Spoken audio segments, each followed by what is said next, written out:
आप किस तरह से देखते हैं कि पाकिस्तान की फॉरेन पॉलिसी की तारीफ तो इमरान खान ने भी की थी, सॉरी पाकिस्तान कह रही हूँ, इंडिया की। लेकिन साथ-साथ हमने ये भी देखा है कि भारत जो है वो इंटरेस्टेड नज़र नहीं आता कि वो पाकिस्तान के साथ बात करे। आप किस तरह देखते हैं कि अब अगर नई क़यादत आती है, जैसे बिलावल भुट्टो आए हैं या कोई दूसरा आता है, तो क्या भारत इंटरेस्टेड होगा बात करने में? देखिए आरजू जी, 2 बातें हैं। पहली बात तो ये है कि जब इमरान खान साहब जब पावर में थे, जब वो प्रधानमंत्री थे आपके देश के, तब उन्होंने खूब जिसको कहते हैं कि नरेंद्र मोदी जी को पर्सनली टारगेट करा, small people in big offices और ये सब चीजें। ये बेसिकली क्या है कि आपके इख्तलाफात हो सकते हैं लोगों से, और होने भी चाहिए। एक कहते हैं ना कि हमारे यहाँ कहावत है कि अ, आपकी किसी से आपके किसी से इख्तलाफात भी हों, लेकिन इतना होना चाहिए कि दुआ सलाम बरकरार रहे आपकी। अ, उसमें इतनी गुंजाइश रहनी चाहिए कि जब कोई घर से गुजरे, ठीक है, तो एक बार हाथ उठा के आपको सलाम बोल दे, आप उसको सलाम बोल दें। इन्होंने क्या करा कि इन्होंने गुंजाइश खत्म कर दी। देखिए, इंडिया ने जो करा 370-35 से हटाया, पाकिस्तान को ठीक नहीं लगा, जाहिर सी बात है, ये पाकिस्तान का पूरा हक है कि पाकिस्तान ऑब्जेक्ट करे, राइट। और इसमें पाकिस्तान को कोई रोक नहीं सकता, खुद मुख्तार मुल्क है, पाकिस्तान की मर्जी, पाकिस्तान की खुशी। उन्होंने बोला कि ठीक है हमें। जब आप लगातार किसी पे जाती अटैक करेंगे, इंडिया ने कैसे रिस्पॉन्ड करा, आप देखिए ना इसके ऊपर। इंडिया ने कैसे रिस्पॉन्ड करा? India chose not to respond. अच्छा, इन्होंने बोला कि हम 370-35 से हट गया, जब तक बहाल नहीं होगा तब तक हम भारत से बात नहीं करेंगे। और ये बार बार खान साहब हर हफ्ते कहते रहे, खान साहब। तो इससे ये मैसेज गया आम पाकिस्तानी में, जो हो सकता है कि क्योंकि हम लोगों का तो रोज का पेशा है ये इंडिया पाकिस्तान खेलना, तो हमारा तो रोज का पेशा है, लेकिन जो आम हिंदुस्तानी है, आम पाकिस्तानी है, जिसको इसके बारे में इतना इंटरेस्ट ना भी हो, उसके और मसले हैं, उसको ना भी इंटरेस्ट हो, तो उसको ऐसा लगा खान साहब की बात सुन के कि जैसे इंडिया से रोज फोन जा रहा होगा, खान साहब बात क्यों नहीं कर रहे हमसे। और खान साहब जवाब में ये कह रहे हैं कि आप जब तक तुम 370-35 से बहाल नहीं करोगे, तब तक मैं बात नहीं करूंगा तुमसे। तो ऐसा तो हुआ नहीं, यहां से फोन नहीं गया। मेरा ये कहने का मतलब है आजू जी कि इंडिया को दो तीन चीजें, इंडिया देखिए, मैं आपको लेट्स बी वेरी ऑनेस्ट, हम लोग as friends we are talking, a large part of why Pakistan is in the FATF grey list is because of India. ठीक है, और ये बात सच है। और इंडिया ने, देखिए, जितना, और जो पाकिस्तानी समझते हैं ये साजिश नहीं है। साजिश वो होती है जो लोग बंद कमरे में चुपचाप करते हैं। 370-35 से हटाना साजिश नहीं थी, वो बीजेपी के मैनिफेस्टो में लिखा हुआ है।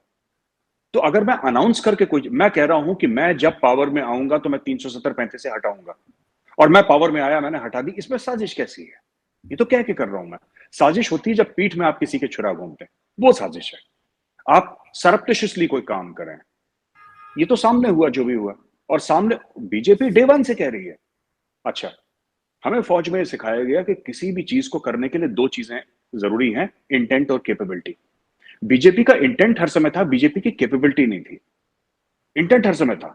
जब उनकी 2 सीट्स थी हमारी पार्लियामेंट में, तब भी बीजेपी का इंटेंट था, लेकिन उनकी कैपेबिलिटी नहीं थी। जिस दिन उनकी कैपेबिलिटी हुई, उन्होंने हटा दिया।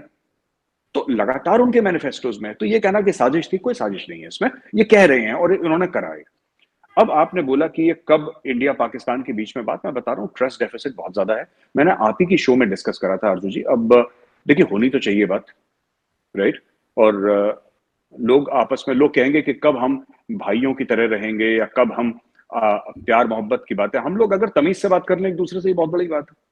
हम तो तमीज से बात नहीं करते एक दूसरे से ना। तो I think that is the first step where both the countries, if they can engage with each other in a civilised manner, I am talking about both India and Pakistan, तो वो फिर वहां से मसले। जहां तक कश्मीर का मसला है, that is an emotive issue for Pakistani as well as Indians, for various reasons. ठीक है, पाकिस्तान का अपना अलग मसला है, इंडिया का अपना अलग मसला है, लेकिन it's an emotive issue for both the Nations, that much is now. India की तरफ से मैं बता सकता हूं, इंडिया का कहना है कि ट्रस्ट डेफिसिट है। ट्रस्ट डेफिसिट है, even before Kargil trust deficit था। एक मैप्स साइन करे थे शिमला अग्रीमेंट पे, उसके आसपास मैप साइन हुए थे। और आपको पता ही है स्टोरी की, नक्शे साइन हुए थे इंडिया के भी पाकिस्तान के भी, कि साहब विंटर्स में आप लोग नीचे आ जाएंगे और समर्स में फिर हम ऊपर चले जाएंगे।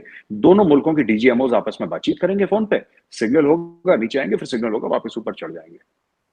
1999 में करार तोड़ दिया पाकिस्तान ने, और तब तोड़ा जब मीनार पाकिस्तान पे वाजपेयी जी थे। अब लोग कहते हैं मियां साहब को पता था, कुछ लोग कहते हैं मियां साहब को नहीं पता था। And from India's point of view it really doesn't matter, because हमने किसी एक इंडिविजुअल के साथ साइन नहीं करा था, हमने तो पाकिस्तान के साथ साइन करा था, राइट। और भी ऐसी चीज हुई है, जैसे कि मोदी जी ने कोशिश करी थी, जब मियां साहब को बुलाया था, अपने इनॉग्रेशन पे बुलाया था, फिर उनके उनके घर में आई थिंक उनकी पोती की शादी हुई थी, समथिंग लाइक दैट, उनके घर पे शादी हुई थी, तो he broke protocol and he said नहीं हटो, मुझे जाना है, दोस्त है मेरे। तो इनको क्या लेना, नवाज शरीफ को क्या मिल गया नरेंद्र मोदी से, नरेंद्र मोदी को क्या मिल गया नवाज शरीफ से, क्या क्या हो गया ऐसा। ये तो it was just building up. तो यहाँ पे इंडिया में ये चीज है कि अगर हम करेंगे दोबारा तो दोबारा कुछ होगा। And now for the past 3 years Imran Khan ने, पता है सबसे खराब काम क्या करा, मैं आपको बताता हूँ, मुझे कहना नहीं चाहिए, he is an ex prime minister of your country, but जो मुझे लगता है कि the disservice that he did was to Pakistan, not to India. He broke relations with India, and this suited India because you stopped talking about Kashmir. आप जाते, आप अकेले बात करते थे कश्मीर के बारे में यूएन में, वो कोई सुना, किसी ने नहीं सुना, वापस आ गए, it had no impact, because Kashmir हमारी तरफ से it's a bilateral issue. Bilateral issue में 2 लोग होते हैं, मैं अपने इंडिया की बात कर रहा हूँ, इंडिया की तरफ से बायलैटरल इशू था, एक बंदा बात ही नहीं कर रहा, कहानी खत्म हो गई, वो इशू ही खत्म हो गया 3 साल में। Now Kashmir for whatever practical reason it's gone, it's not about 370-35 आपने कश्मीर के ऊपर एंगेज करना ही बंद कर दिया। Now it is slipped from people's memories. Now today nobody's interested. Bilawal Bhutto कितना यूनाइटेड नेशन सिक्योरिटी काउंसिल में कश्मीर कश्मीर बोला, nobody will, वो खत्म हो गया मामला। और ये पाकिस्तान के लिए बहुत बड़ी डिसर्विस इमरान खान ने करी, बिकॉज एक थ्रेड था जिससे कश्मीर के बारे में पाकिस्तान दुनिया को बोलता था, चाहे वो ह्यूमन राइट्स के बारे में बात करता था पाकिस्तान, या यूनाइटेड नेशंस सिक्योरिटी काउंसिल के रेजोल्यूशंस के बारे में पाकिस्तान बात करता था, या फिर जो वहां पे कुछ भी पाकिस्तान को ठीक नहीं लगता था उसके बारे में बात करता था। वो जो चीज थी वो इमरान खान ने खत्म कर दी। नहीं, मगर यही बात जो है वो जाहिर है कि हम लोग सब देख ही रहे हैं कि काफी कुछ जो है वो इमरान खान को काफी लोग ब्लेम कर रहे हैं बहुत सी चीजों के लिए।